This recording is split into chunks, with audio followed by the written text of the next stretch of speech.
அனைவருக்கும் வணக்கம்.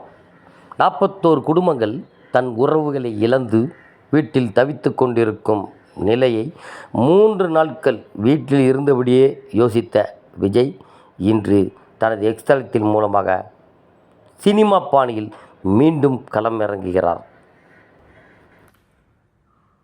அனைவருக்கும் வணக்கம்.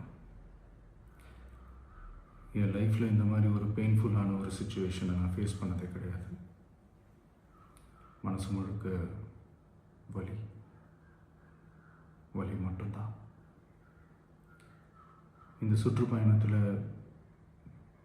என்னென்ன மக்கள் பார்க்க வராங்க, அதுக்கு ஒரே ஒரு காரணம் தான், அவங்க என் மேலே வச்சிருக்கிற அன்பும் பாசமும். அந்த அன்புக்கும் பாசத்துக்கும் நான் எப்பவும் கடமைப்பட்டிருக்கிறேன்.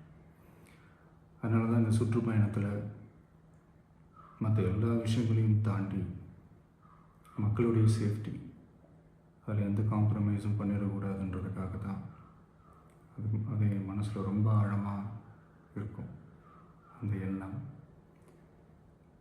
அதனால தான் இந்த அரசியல் காரணங்கள் எல்லாத்தையும் தவிர்த்துட்டு ஒதுக்கி வச்சுட்டு மக்களுடைய சேஃப்டி மட்டும் மைண்டில் வச்சுக்கிட்டு அதுக்கான இடங்களை சூஸ் பண்ணுறது, அதுக்கான இடங்களை பார்த்து பெர்மிஷன் கேட்குறது, போலீஸ் டிபார்ட்மெண்ட்டில் அதை ரிக்வெஸ்ட் பண்ணி கேட்போம். ஆனால் நடக்கக்கூடாதது நடந்துருச்சு. ஆனால் மனுஷன் தானே.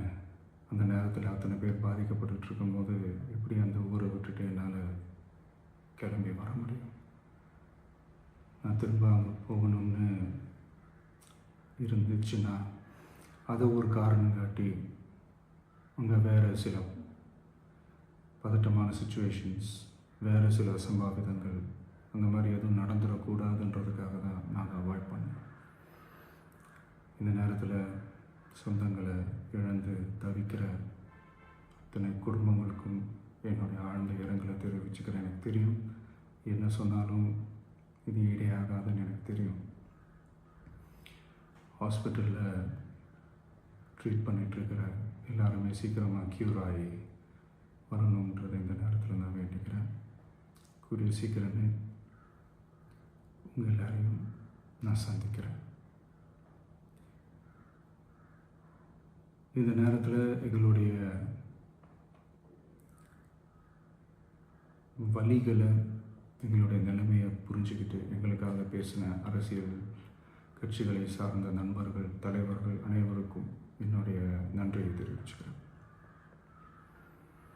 கிட்டத்தட்ட ஒரு 5 மாவட்டத்துக்கு பிரச்சாரத்துக்கு போனோம். இந்த மாதிரி எதுவுமே நடக்கல. ஆனால் கரூரில் மட்டும் ஏன் எப்படி நடக்குது? எப்படி நடக்குது?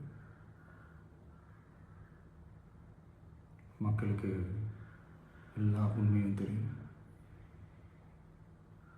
மக்கள் எல்லாத்தையும் பார்த்துக்கிட்டு இருக்கிறாங்க.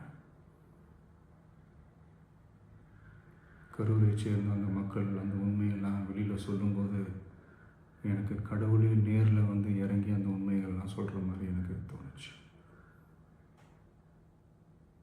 சீக்கிரமே எல்லா உண்மைகளும் வெளியில் வரும்.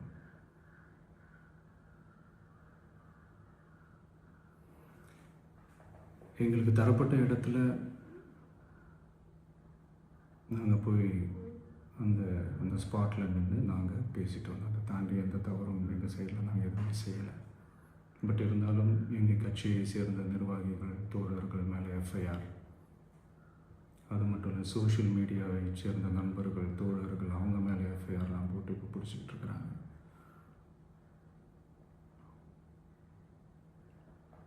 சிஎம் சார், உங்களுக்கு ஏதாவது இந்த பழி வாங்கணும் அப்படின்ற எண்ணம் ஏதாவது இருந்துச்சுன்னா என்ன வேணாலும் பண்ணுங்க. அவங்க மேலே கை வைக்காதீங்க. நான் ஒன்று வீட்டில் இருப்பேன், இல்லை நான் ஆஃபீஸில் இருப்பேன். என்ன வேணாலும் செய்யுங்க.